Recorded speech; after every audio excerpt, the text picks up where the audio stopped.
Good morning to all of you here. Good morning to all of you who are watching online. Before we get started this morning, I certainly want to offer my sincere condolences to the family of Marissa Munnis. Of course, the situation is very, very serious, and I join with all of you in support of their family as well as those who are affected by domestic violence. Good morning, media. Thank you for joining me. Yesterday, I formally launched the National Youth Policy, which was the 2020 Throne Speech Pledge. The introduction of this policy not only represents a promise made, but also a promise kept. But it also supports the government's current focus of ensuring social renewal through our community. I certainly want to thank Ms. Henry and her team at the Department of Youth, Sport, and Recreation. They certainly deserve our appreciation for their hard work and focus as they dedicated themselves to producing a high-quality policy. The creation of the National Youth Policy involved extensive feedback and input from our community partners and stakeholder groups. Their discussions with the ministry greatly helped in shaping this critical policy. In short, the aim of the youth policy is to develop as well as to empower Bermuda's youth by creating a unified approach to tackle the range of issues faced by our young people. The policy outlines steps that will provide them with the support that they need, that they can have a positive and productive future. More specifically, the policy identifies 8 policy goals for young people. The first, keeping young people safe and protected from harm. The second, achieve full potential in learning, development, and education. Thirdly, to minimize antisocial behavior. Fourth, to increase employment and entrepreneurship opportunities. 5, to engage youth in sport, culture, and recreation. 6, support young people to be active and healthy. 7, to enable participation in civic engagement. And last but not least, to encourage diversity and inclusion. We want the National Youth Policy to engage Bermuda's young people by harnessing their innovation, by harnessing their ideas and involvement so that they can make meaningful and lasting social, cultural, and economic change. At this stage, we are encouraging members of the community to visit our website, www.youthpolicy.bm, so that they can learn more about what they can do and how they can support our young people through the National Youth Policy. The next step is for us to establish the National Youth Policy Working Group so that these 8 policy goals can be implemented. The working group will consist of young people, representatives from youth organizations, including Bermuda Youth Parliament, and officers from the Department of Youth, Sport, and Recreation. We are also inviting expressions of interest from members of the community to join the working group. If you're interested, please apply online by December 17th at forms.gov.bm/youth policy working group. The final composition of the working group will be decided in February of 2022, and the group will commence construction of a detailed plan of actions as well as deliverables. The youth are our future, and I encourage everyone to read the National Youth Policy and help Bermuda realize the vision of an empowered and engaged youth. This is very, very important now, particularly more than ever. Thank you very much. Thank you, Minister. Jasmine, we'll invite you to share your questions with the Bermuda Broadcasting Company. Good morning, Minister. Good morning. Peets. With the National Youth Policy, I noticed there were more than 40 particular groups involved. Could you describe what it was like sort of bringing all these voices together to create this one plan?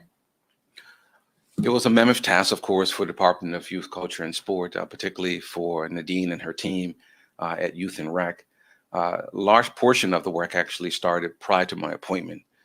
So having said that, the duration of this particular youth policy has been in effect at least since 2017 through 2020 regarding consultation. Of course, my appointment happened last year, so I'm certainly grateful when I did receive my appointment to see that this youth policy was certainly in development, and we were certainly committed to making sure that we finished the policy in this last through and speech year. Thank you. One of the points, the plan promotes healthy living, healthy lifestyles in young people, but as we can anticipate that most will be living with their parents and other guardians.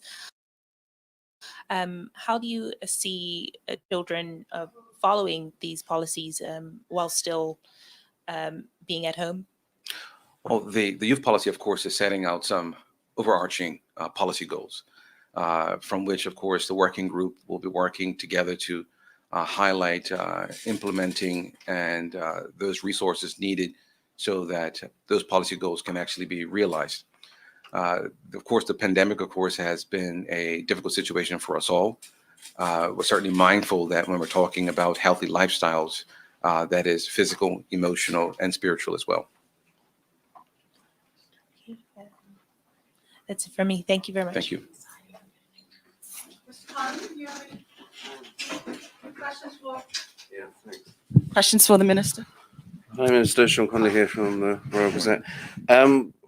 What level of funding has been earmarked for this project? For the project itself, Yeah, for the policy. that particular number has not been determined. Of course, right now, the first step going forward is to actually get the working group up and running. We'd like to get that done by February of 2022. Once a working group is formalized and their terms of reference have been agreed upon, then we could begin to get a little specificity around what type of resources that they need. Of course, Sorry, go on. yeah. So once the working group is comprised, they will be tasked with some deliverables. At that particular time, they will be able to determine the nature of the resources they need based on the problems that need to be addressed. Doesn't that present a credibility gap if you don't know how much funding there's going to be? It just sounds like lots of ice cream operational objectives. Well, right now, there's lots of works that's going on to support our youth. This working group, of course, is going to be tasked with actually making sure all of those resources that are out there in the community, both private, public, are collated and working together in unison so that we can actually better support our youth. You don't think there's a credibility problem then? Oh, absolutely not. Most of the individuals who are working with youth are very, very dedicated and passionate. They're also willing to work with others to ensure that this particular policy is going to be realized. So based on what I've seen so far, there has been a lot of interest. So hopefully between now and December, we will get sufficient number of forms received. We will certainly vet those forms and get the working group up and running as quickly as possible. Right, great. Finally, you expressed condolences for the family of Ms. Linez at the beginning. What do you say to some advocacy groups who say the government just isn't doing enough for the victims of domestic violence generally? Well, of course, whenever there's loss of life, there is always some regret as relates to what we could have done and should do. I certainly applaud the public as relates to the outcry regarding this particular incident. Obviously, it's certainly galvanizing our thoughts and our prayers at the moment for the family. But right now, of course, we certainly want to advocate that there is help. And we certainly want individuals who find themselves in situations like that to get help because help is available. Thanks a lot, Minister. Thank you very much, members of the media, for your participation this morning. And that concludes today's press briefing. Thank you.